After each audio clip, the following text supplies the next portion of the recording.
மயிலாடுதுறையில் நடைபெற்ற பெரியாரியல் ஆய்வறிஞர் வே. ஆணைமுத்து நூற்றாண்டு விழாவை அரசு விழாவாக நடத்தவும், சமுதாயத்தை சீர் செய்த பெரியார் மற்றும் ஆய்வறிஞர் வே. ஆணைமுத்துவின் கட்டுரைகளை தமிழ்நாடு அரசு பாடத்திட்டத்தில் சேர்க்க வலியுறுத்தப்பட்டுள்ளது. பெரியாரியல் ஆய்வறிஞர் வே. ஆணைமுத்து நூற்றாண்டு விழா நிகழ்ச்சி மயிலாடுதுறையில் நடைபெற்றது. தமிழ்மண் தன்னுரிமை இயக்கம் சார்பில் நடைபெற்ற நிகழ்ச்சிக்கு பேராசிரியர் ஜெயராமன் தலைமையேற்றார். இதில் சிறப்பு அழைப்பாளராக மார்க்சிய பெரியாரிய பொதுவுடைமை கட்சி பொதுச் செயலாளர் துரை சித்தார்த்தன், துணை பொதுச் செயலாளர் வாலசா வல்லவன், தலைமை குழு உறுப்பினர் சாக்குப்பன், தமிழ் உரிமை கூட்டமைப்பு செயலாளர் காஞ்சி அமுதன் ஆகியோர் பங்கேற்று சிறப்புரையாற்றினர். தொடர்ந்து தமிழ்மண் தன்னுரிமை இயக்க தலைவர் ஜெயராமன் செய்தியாளர்களிடம் கூறுகையில், பெரியாரியல் ஆய்வறிஞர் ஆணைமுத்து அரசியலை இன்றைய சமூகத்தை அடுத்த கட்டத்திற்கு நகர்த்தும் வேலையை செய்துள்ளார். பெரியாருடைய ஒட்டுமொத்த சொற்பொழிவுகளையும் கட்டுரைகளையும் 1974 3 தொகுப்புகளாக வழங்கிய பிறகுதான் பெரியாரின் முழுமையை மக்கள் உணர்ந்தார்கள்.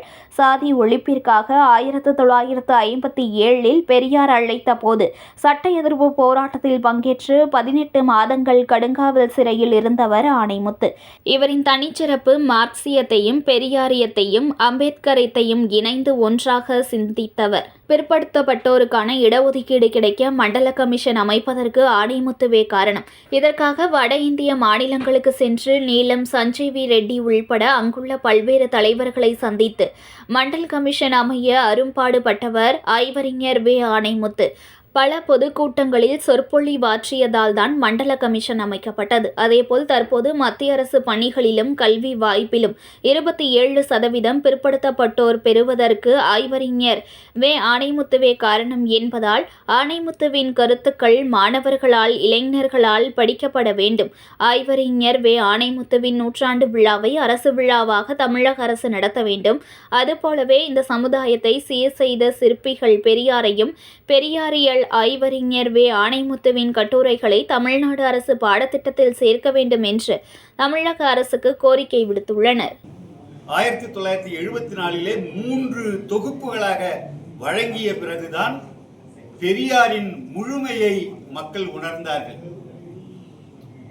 சாதி ஒழிப்பதற்காக 1957 பெரியார் அழைத்த போது சட்ட எரிப்பு போராட்டத்தில் பங்கேற்று 18 மாதங்கள் கடுங்காவல் சிறையிலே இருந்தவர் ஐயா ஆணைமுத்து அவர்கள்.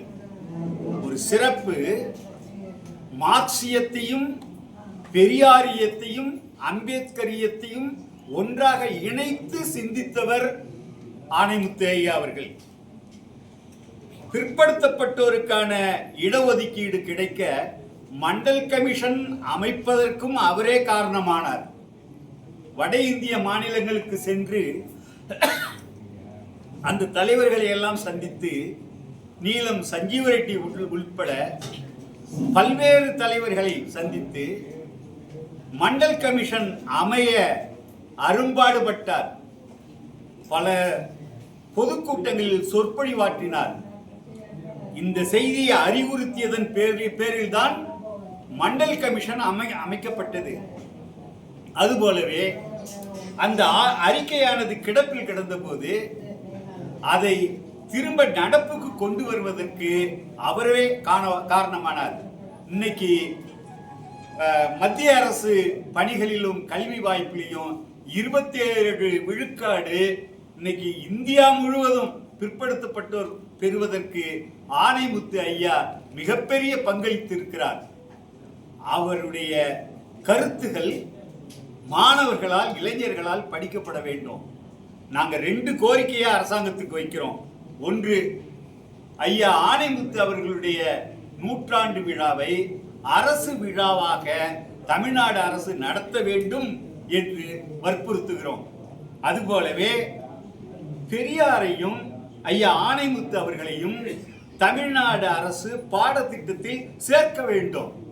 இவர்களெல்லாம் அறிவார்ந்த மனிதர்கள், இந்த சமுதாயத்தை சீர் செய்த சிற்பிகள்.